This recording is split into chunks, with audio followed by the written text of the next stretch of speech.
use eBird on their cell phone for making checklists. If this is all you use eBird for, you're missing out. The desktop version of eBird is the brains behind birdwatching. In this video, I'm going to teach you how to use the desktop version to show you in your county where all the birds are, what time of year to find them, and what they look like. This is going to revolutionize the way you bird your backyard and your area.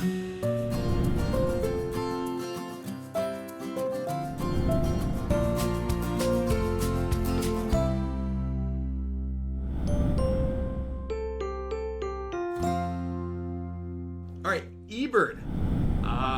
By now, you all have signed up for eBird, and hopefully by now you've done a few checklists on your mobile app. But now I want to show you some of the power of using eBird and their desktop. So this is going to be something you look at on your computer or on your iPad.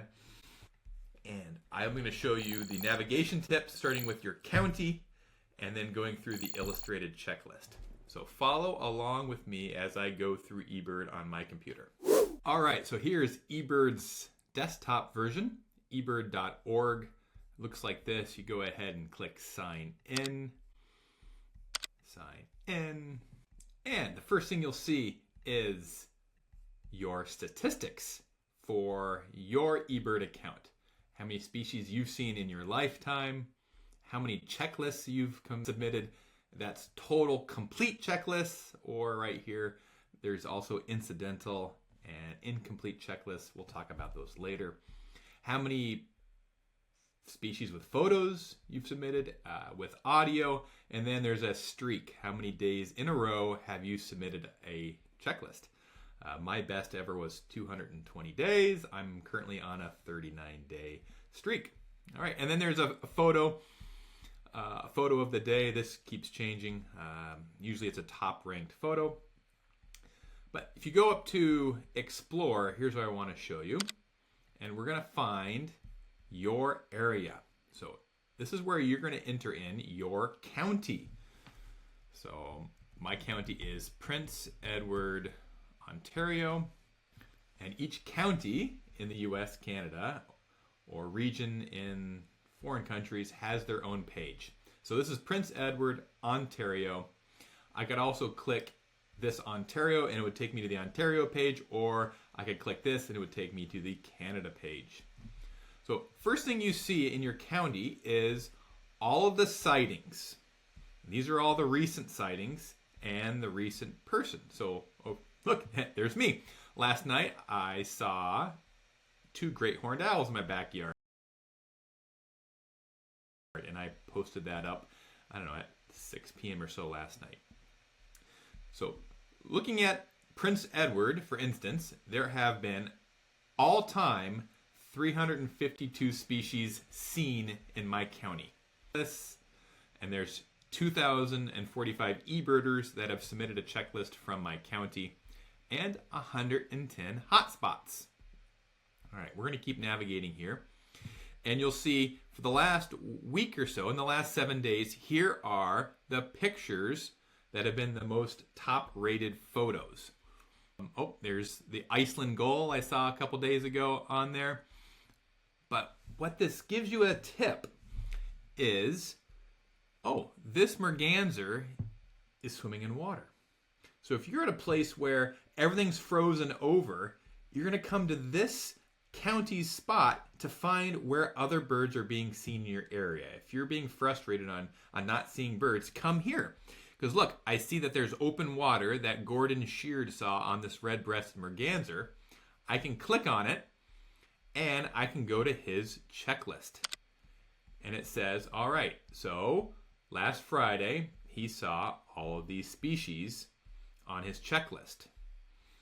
And he has some notes, right? What the weather was like, if there was ice, etc., etc.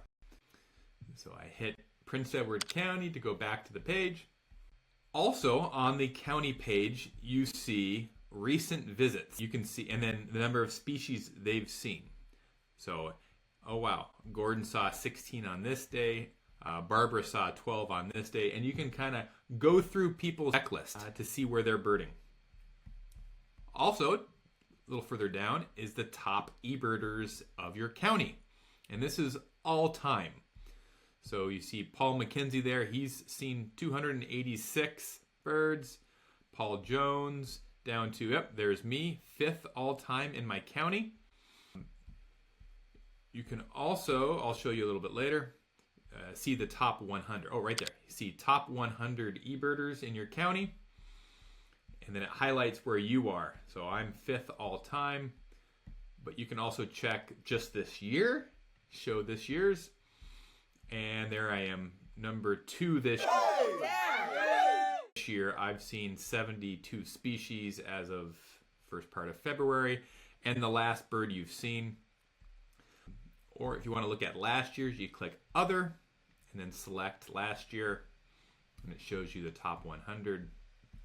All right, so I was 2nd place last year in my county. I was 25 birds behind Paul. He's a great birder. All right, if I go back. All right.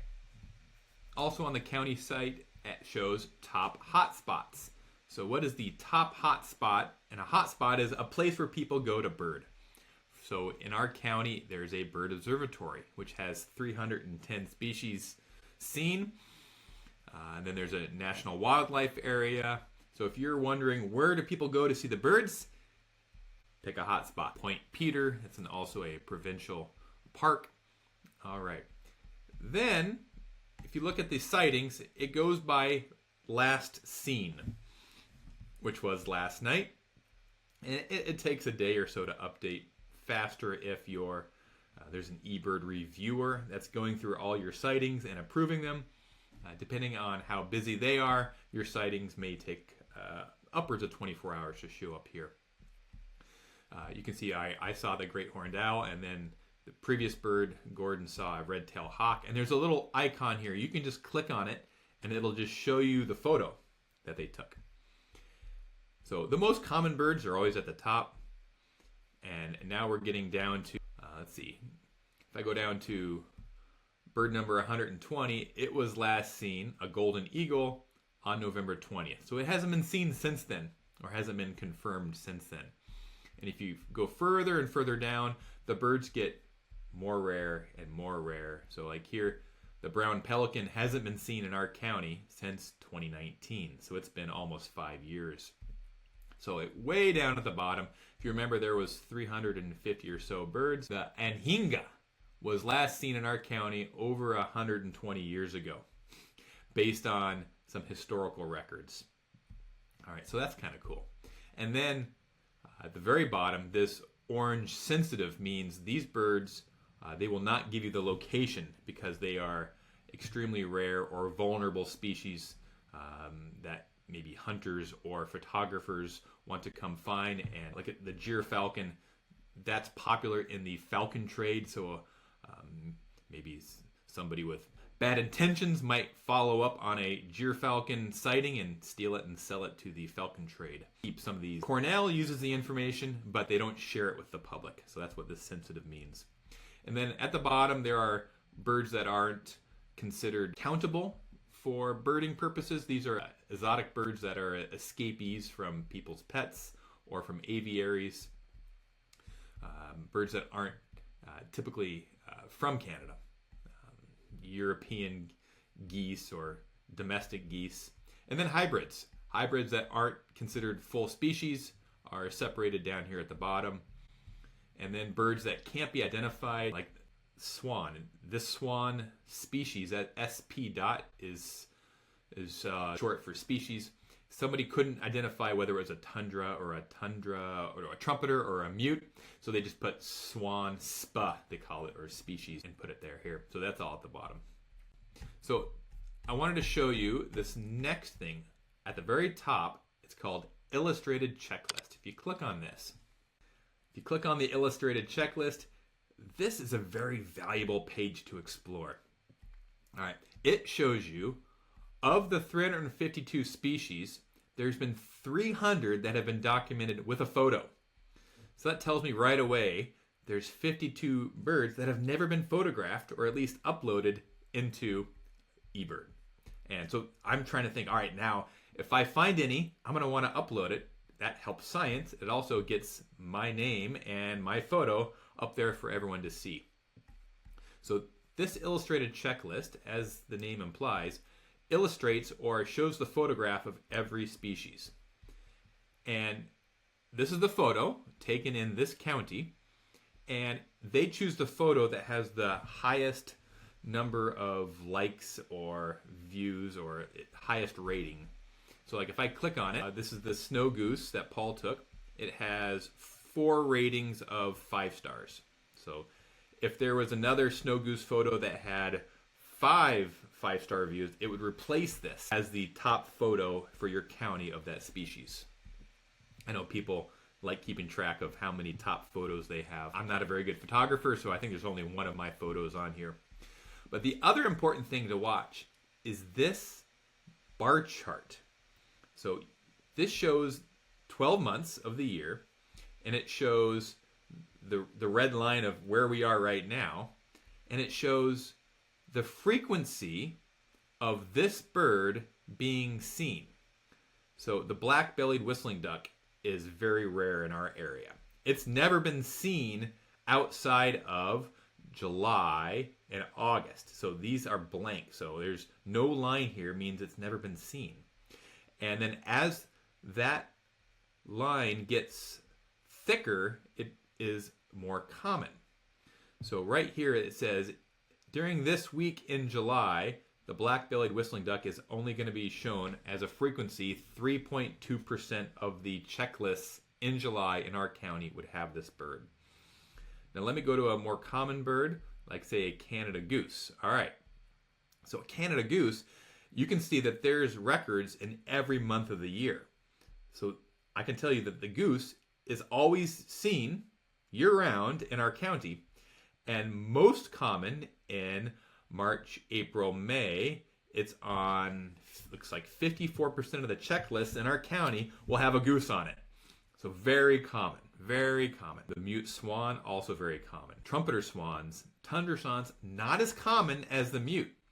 But if you look here, the tundra swan is only here in the winter, right? It starts showing up in September, October, and then it's very common in December, January, and then it tails off. It goes somewhere else. It doesn't stick around. And so there's 0 tundra swans ever seen in our county in end of June, July, August.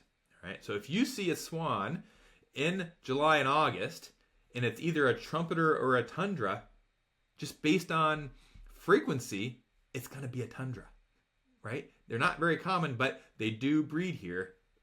Tundra swans don't. So it's fun to familiarize yourself with the birds of your county and when they show up and when they leave.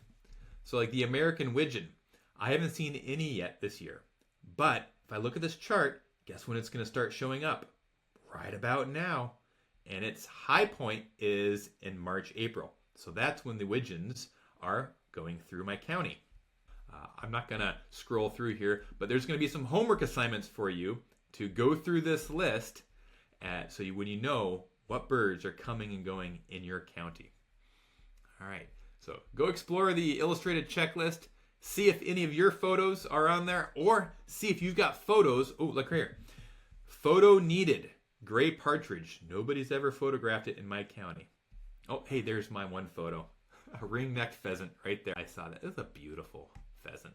Not too common. All right. At the top of your county page, there's this little icon here that says map in the top right. If you click on this, it brings you to a map of your county, and it shows all the hot spots. Now, each of these little location symbols is a hotspot. You should recognize your county. And the color of the hotspot, the darker it is, the more species are seen in that location. So you can see here on the right, there's kind of a legend there. So the dark reds, look for those as the best places to bird in your area. So if you hover over it, like this hotspot here, 310 species, Here, over here on the water, 261 species. And over here, 252. So if I'm going to look for a new place to bird in a new county, I'm going to head and gravitate towards those super popular hotspots. If I click on it, it takes me to their hotspot page. You can click on that. Oh yeah, view details. There you go.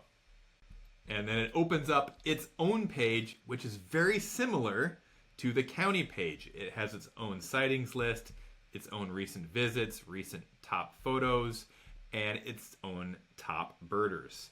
So play around with that. Look for the hotspots near your place as the first place to explore. Hey, if you learned something about the eBird desktop version, hit the like button and comment with what's your favorite part of eBird, or maybe you've got a bird highlighted on the illustrated checklist. I'd love to know about it. Hey, make sure you subscribe, because every week I'll be posting my tutorials or my birding adventures. And until next time, I'll be always birding.